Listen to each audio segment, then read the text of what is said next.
بسم اللہ الرحمن الرحیم۔ Welcome to Tech Academy electrical lectures. آج ہم D A electrical second year کی بک انسٹرومنٹس اینڈ میجرمنٹ کا سیکنڈ لیکچر سٹارٹ کرنے جا رہے ہیں۔ تو آئیے اسٹوڈنٹس ہم اپنا لیکچر سٹارٹ کرتے ہیں۔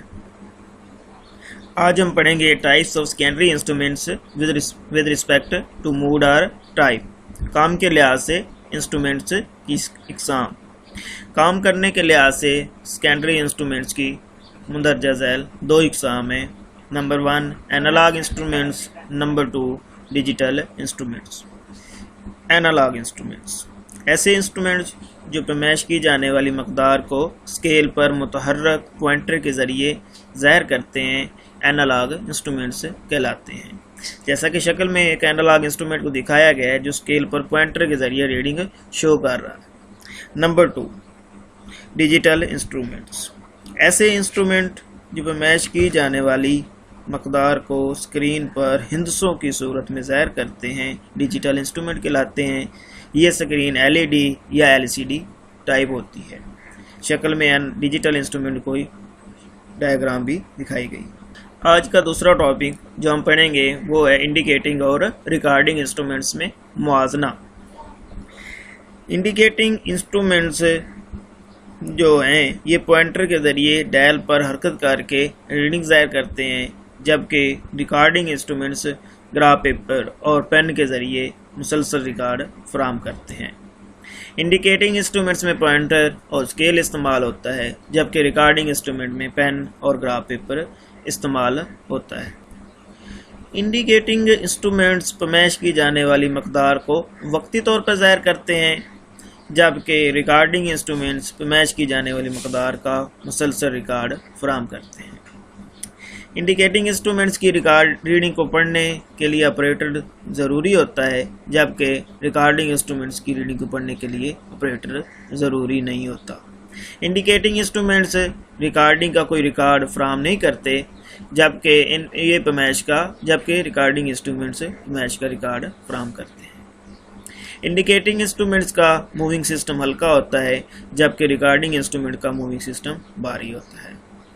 انڈیکیٹنگ انسٹرومنٹ میں پوائنٹر کی زیرو ایڈجسٹمنٹ کی ضرورت پڑتی ہے، جبکہ ریکارڈنگ انسٹرومنٹ میں پوائنٹر کی زیرو ایڈجسٹمنٹ کی ضرورت نہیں پڑتی۔ اس کے علاوہ اسٹوڈنٹس انڈیکیٹنگ انسٹرومنٹ سائز میں ہلکے ہوتے ہیں، ان میں وزن میں بھی کم ہوتے ہیں، کم پاور استعمال کرتے ہیں، ان کی مرمت اور دیکھ بھال آسان ہے، ان میں نقص کم پڑتے ہیں اور یہ لیبارٹریوں اور گھروں میں استعمال ہوتے ہیں، جبکہ جو ریکارڈنگ انسٹرومنٹ ہیں یہ بھاری ہوتے ہیں، سائز میں بڑے ہوتے ہیں، زیادہ پاور استعمال کرتے ہیں، مرمت اور دیکھ بھال کی زیادہ ضرورت پڑتی ہے، اس میں نقص زیادہ آتے ہیں۔ ریکارڈنگ انسٹرومنٹ زیادہ تر سب اسٹیشنوں یا گریڈ اسٹیشنوں میں زیادہ استعمال ہوتے ہیں، ان سے حاصل شدہ ریکارڈ فالٹ کے تجزیے کے لیے استعمال ہوتا ہے۔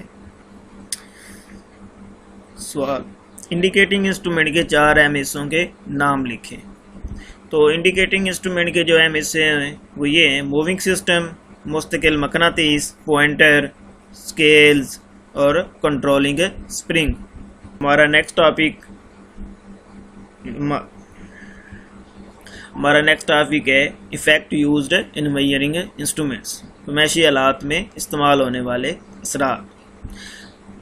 ان اثرات کو پیمائشی آلات کے کام کرنے کا اصول بھی کہتے ہیں۔ تو سوال یہ بنے گا کہ پیمائشی آلات میں استعمال ہونے والے اثرات بیان کریں یا پیمائشی آلات کے کام کرنے کا اصول بیان کریں، جو کہ درجہ ذیل ہیں۔ سب سے پہلا جو ہے وہ ہے مقناطیسی اثر۔ جب کنڈکٹر میں سے کرنٹ گزرتی ہے تو اس کرنٹ بردار کنڈکٹر کے گرد مقناطیسی فیلڈ پیدا ہو جاتی ہے۔ اسٹوڈنٹ جب بھی کسی کنڈکٹر میں سے کرنٹ گزرے گی تو اس کے گرد مقناطیسی فیلڈ پیدا ہو جائے گی، اور جب اس کرنٹ بردار کنڈکٹر کو مستقل مقناطیسی فیلڈ کے قریب لایا جاتا ہے تو فیلڈ میں بگاڑ پیدا ہوتا ہے، جس کی وجہ سے کنڈکٹر پر ایک قوت عمل کرتی ہے، یعنی کہ کنڈکٹر پر ایک فورس عمل کرے گی جو اسے کنڈکٹر کو مقناطیسی فیلڈ سے باہر دھکیلتی ہے، یعنی کنڈکٹر میں ٹارک پیدا ہوتا ہے۔ میٹر میں کنڈکٹر کی جگہ کوائل استعمال ہوتی ہے، ٹارک سے کوائل کے ساتھ لگا ہوا پوائنٹر حرکت کرتا ہے۔ اس اثر کو اٹریکشن اور ریپلشن ٹائپ انسٹرومنٹ میں عام استعمال کیا جاتا ہے۔ نمبر 2 پہ ہے حرارتی اثر۔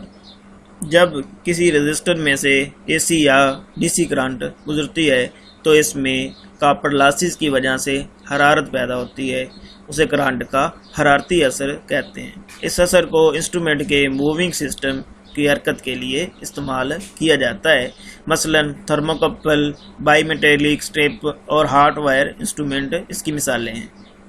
ہمارا نیکسٹ ہے، اس سے ٹاپک ہے کیمیائی اثر۔ جب کسی الیکٹرولائٹ میں سے کرنٹ گزاری جاتی ہے تو اس کے اندر ایک کیمیائی عمل واقع ہوتا ہے، جس کے نتیجے میں الیکٹرولائٹ سے ایک دھات علیحدہ ہو کر الیکٹروڈز کے ذریعے اوپر جمع ہو جانے لگتی ہے۔ فراڈے کے قوانین کے مطابق کسی کیمیائی مادے کی تحلیل کی وجہ سے کسی الیکٹرولائٹ میں سے علیحدہ ہونے والی دھات کی مقدار کرنٹ اور وقت کے اصل ضرب کے راست متناسب ہوتی ہے۔ اس اصول کے تحت بجلی کی مقدار ریکارڈ کرنے والے ڈی سی ایمپیئر آور میٹر یا الیکٹرولائٹ کے میٹر بنائے جاتے ہیں۔ اس سے اگلا جو ایفیکٹ ہے وہ ہے برقی سکونی اثر یا الیکٹروسٹیٹک ایفیکٹ۔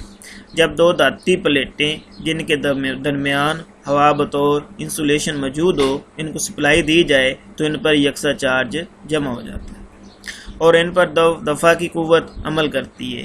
یہ اصول برقی سکونی اثر کہلاتا ہے۔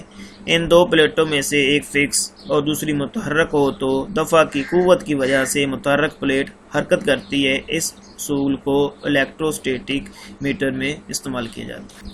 جیسا کہ اسٹوڈنٹس آپ پہلے ہی جانتے ہیں کہ ایک جیسے چارجز ایک دوسرے کو دفع کرتے ہیں، تو اسی اصول پہ یہ الیکٹروسٹیٹک ایفیکٹ والے انسٹرومنٹ کام کرتے ہیں۔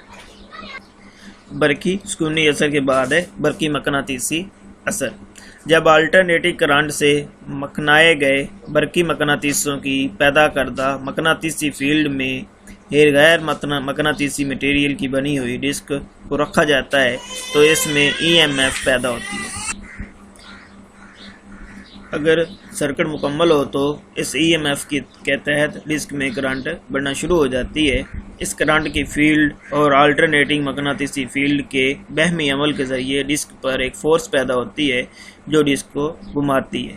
اس اثر کے تحت بہت سے اے سی انسٹرومنٹ کام کرتے ہیں۔ کی مثالیں energy meter, ampere meter, watt meter وغیرہ ہیں۔